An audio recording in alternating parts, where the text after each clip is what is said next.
Righty ho, nomies! Welcome to the Tiny House Kitchen. What are we doing in the kitchen today? Well, we ain't cooking, but we are putting in a countertop. What are we gonna use? Paper bags and glue. How you gonna do that, Nomi? Well, let's roll the intro and find out, huh? Roll the intro. You ready? Let's go.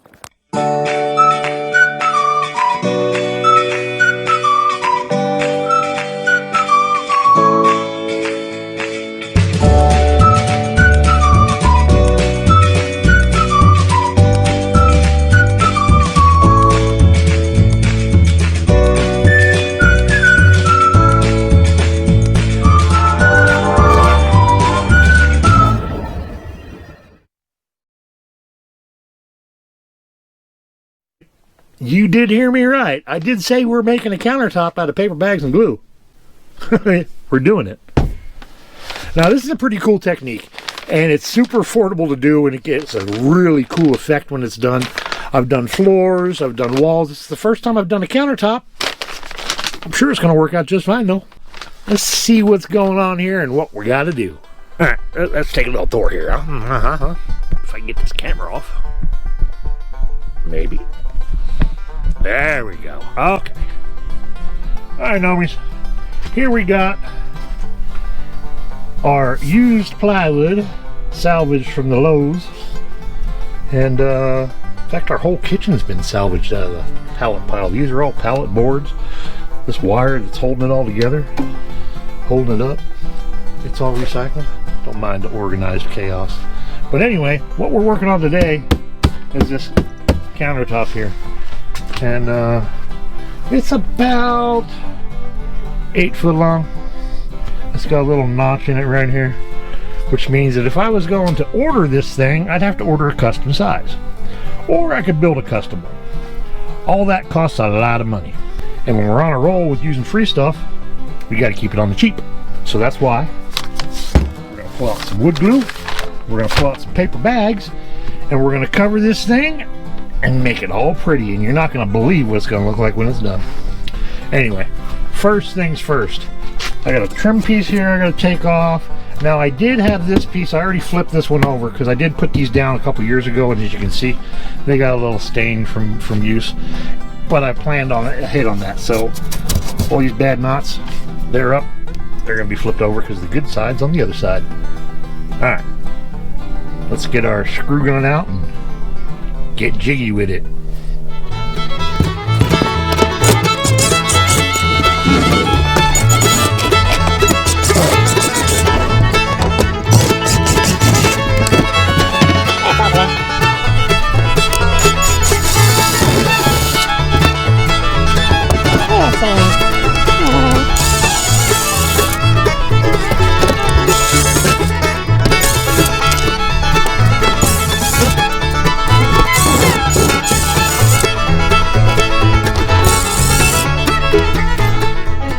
Alright, it's all loosey-goosey.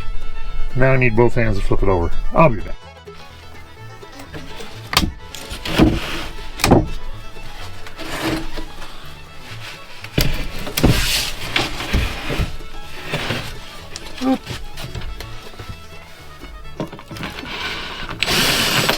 Okay, here we go.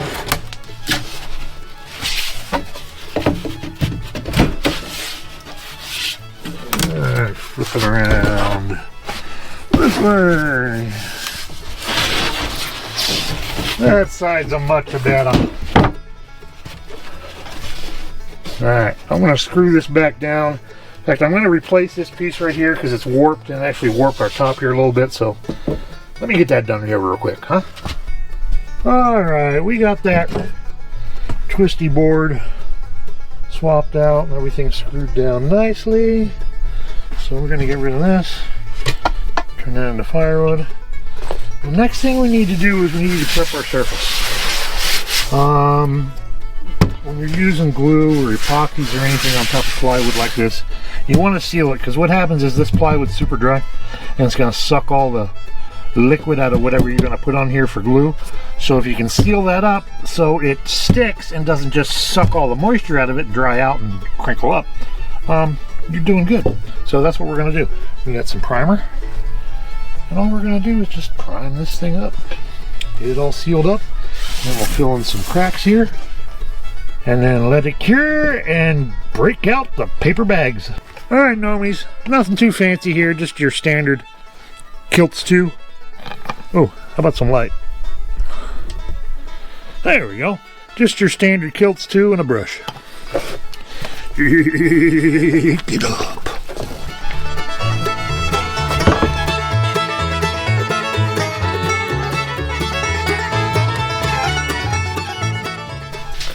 Alright, that's actually looking pretty good, huh? We're going to see how this looks. We'll probably put a second coat on it here later on. So here's a quick tip for you. You're going to reuse your brush within a couple hours, even overnight. Wrap it in aluminum foil, good and tight, and it won't dry out for a couple days anyway. Alright, Nomies, we're back. We got a couple coats on there. We filled in our little gappy doos here with, yeah, we just had some wood buddy laying around, so that's what we used. Doesn't matter what color, it's going to get covered up anyway. So, we sanded that down, made a mess, sanded it down, cleaned it up. Now we're ready for the main event. And bring up the bags. Some glue. Now, you can use regular Elmer's glue if you want, you know, the white stuff. That's a lot cheaper than this stuff, but we had this stuff laying around, then we didn't have to go to town. So, there you go. What else are we going to... Well, we're going to need to dilute this stuff. Yeah. That stuff with water. Alright, let me get this stuff out of the way, and we'll get on with the main event.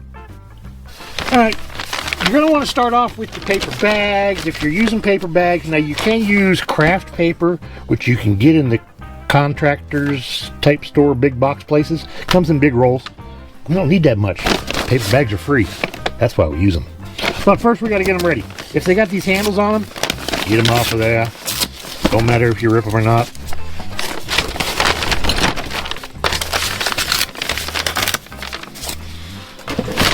Now I'm anticipating I'm going to need probably about 4 or 5 bags for this, so... Let me get some stuff together here. Hold on. Alright, here we go.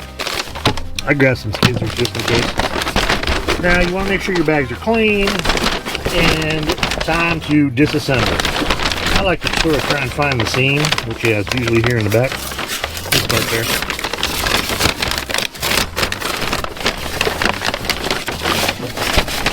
Now this is where the scissors come in. I'll cut these bottoms off. Get them out of there.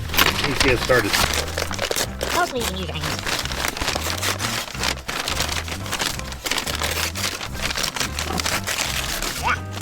Yeah. Save that piece. So you want pieces, you know, roughly this size, a little bit smaller, all different shapes and sizes. When you get your straight edges like this, watch this. When you get your straight edges like that, keep them straight edge. Because we got a straight edge back there. Huh? How about that? Anyway, I got a bunch of this to do, so crank up the music and drop the beat.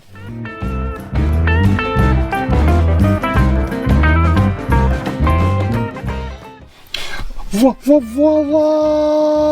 Alright, we got a bunch of these all made up into different various sizes, and we can cut them down and do whatever we want with them as we go.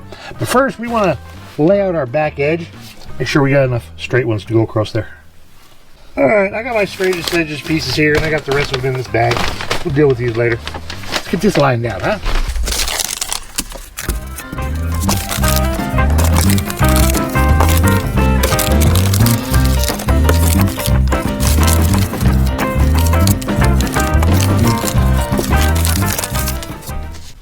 Something like that. You get the idea.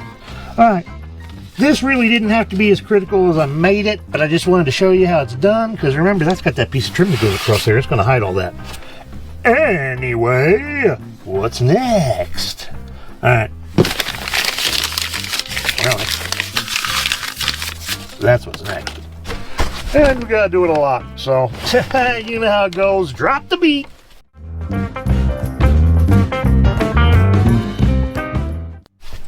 Voila! All right, there we go. We got our don't matter ones in here. We got all our straight edge ones right now. All right, let's get this organized and get the glue out. Yep. That's what we're gonna need. And something to mix it in. I'll be back. All right, here we go. We got our bowl. You can use any kind of bowl or a bucket, whatever you're gonna do according to your size, depending on your square footage. This works for us. You want something nice and big and open. I'll show you why here in just a second. We're also gonna need a brush. Real quick, before we get this glue and stuff mixed, all our little balled up papers here, now it's time to spread them out. So we're gonna do that and then we'll mix our glue. All right, stand by. All right, normies, we got our straight edge ones here, flattened back out. And the reason we want to flatten these back out is because we're gonna put them in the bowl with the glue here. And if they're crimpled up in the bowl, you might not get glue everywhere, so better flatten them back out. Plus, they're gonna go back on here flat. And we got our other ones. Here. I'm gonna mix up some glue, huh? All right. What you want to do is you want to take your bottle of glue. Now, most people use Elmer's. I didn't want to go to town and get Elmer's, so I'm going to use this. So it's going to be a little more expensive, but it's going to work just fine. Maybe work a little bit better, because this is tight bound. Anyway, let's get that glue out of there. Alright, that's good enough for now. In fact, what you can do is you can put some of your water in here. Shake it up, get the rest of that out of there. Shake it up.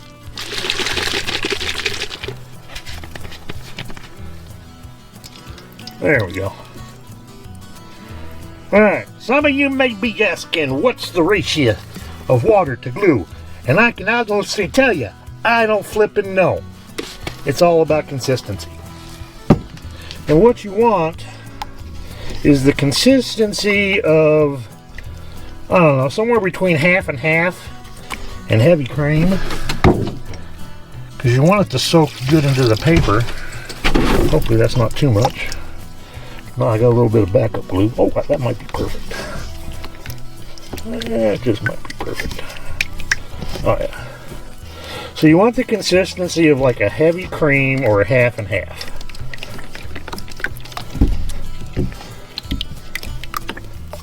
And that looks good right about now. What are we going to do next? First, get this out the way. Get this out the way. Get our papers. Then I'll start putting these in here and getting them soaking a little bit. Yes, this is messy, but it's worth it.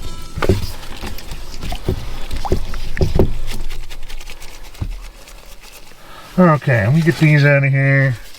I'm hoping. Let me rearrange the camera a little bit too. Okay, Nomies, that was fun. Alright, ended up having to change gloves.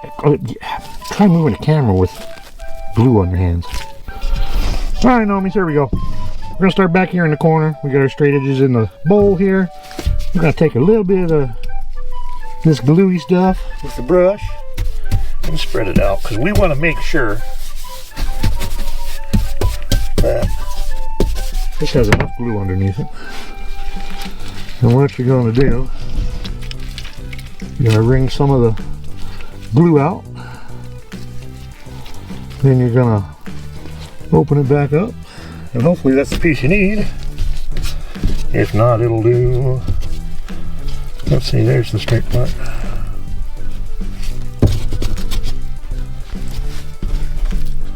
Ta-da! And this is all you do. Spread it out. Make sure it's all covered nicely. Get another one. Let's see, I want one that's got that one right there. Okay. Wring it out. Not all of it. You want it to stay wet. Open it back up. And that's my corner piece there. Just look at it.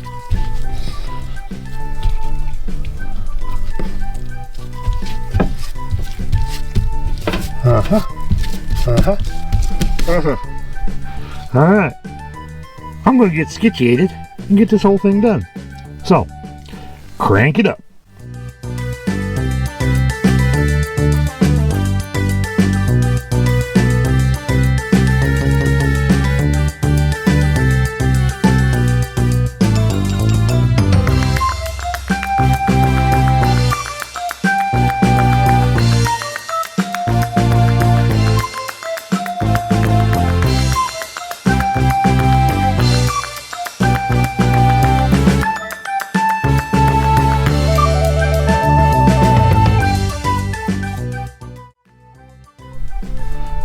Okay, Nomies, this is what it's going to look like when it's done, before it dries. It's a little blotchy, but you can see where it's drying out already. That's going to clear it up. So, alright, got to give this 24 hours and we'll be back. Alright, Nomies, it's the next day. You ready? Are you ready? Are you sure you're ready? Alright, here you go.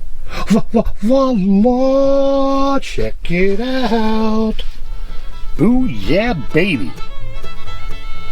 That looks sweet. Alright, there is a couple of spots. I don't know if you can see with the glare. There's a couple of spots like that. Right there. And right there. It's showing through. I got a fix for that. Check it out. We saved a little bit of our glue. And more bag. This will be easy. We'll get this on here. It'll take a little bit to dry, and then we'll start coating it with our top coat.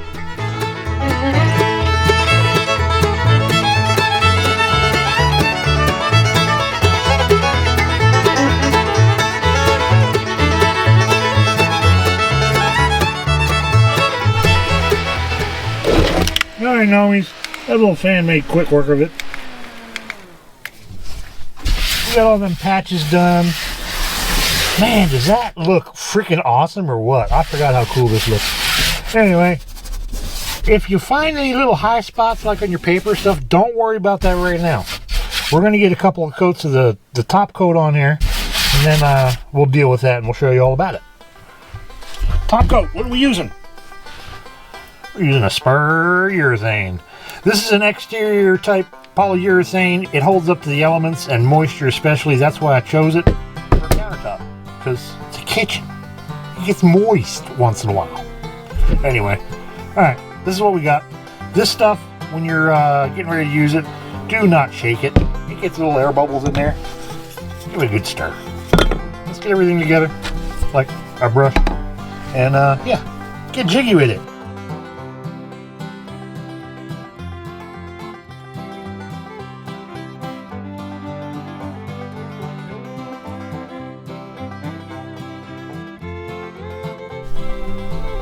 Nomies, will you look at this thing already? Huh? Huh? Check that out. Oh yeah, alright man, wow. That looks amazing. I haven't even sanded anything yet. This is 4 coats. Now, what's next? Let me get some. Oh, there we go.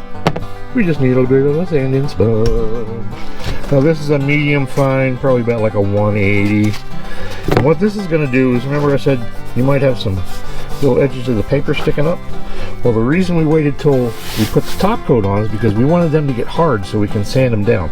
If we would have done it way before, we run the risk of ripping the paper and pulling it up and making a mess. So that's why you wait till after you put a few coats on. So let me get this sanded on, scuffed all up, and then we got 4 more to go. Oh, we also did put some wood trim on here, which looks pretty dang cool. Yeah, free pallet boards.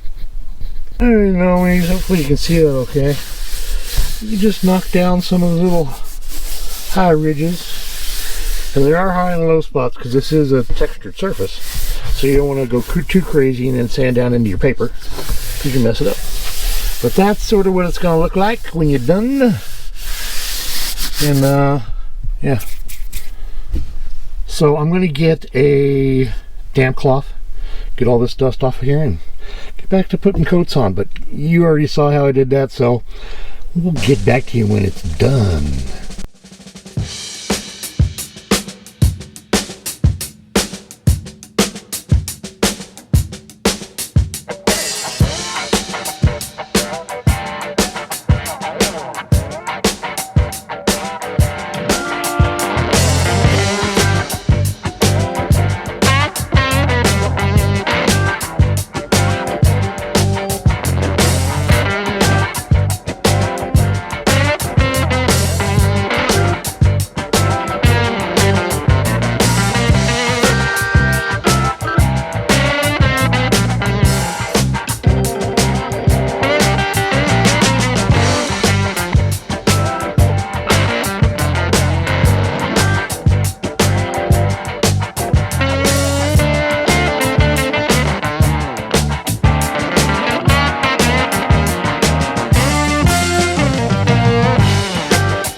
never change things by fighting the existing reality. To change something, build a new model that makes the existing model obsolete. I'm a know-me, he's a know-me, she's a know-me, you're a know-me, wouldn't you like to be a know-me? Put your comment down on the bottom. Click the subscribe down on the bottom, click the like button, Down on the bottom. or make a comment. Down on the bottom. Peace out.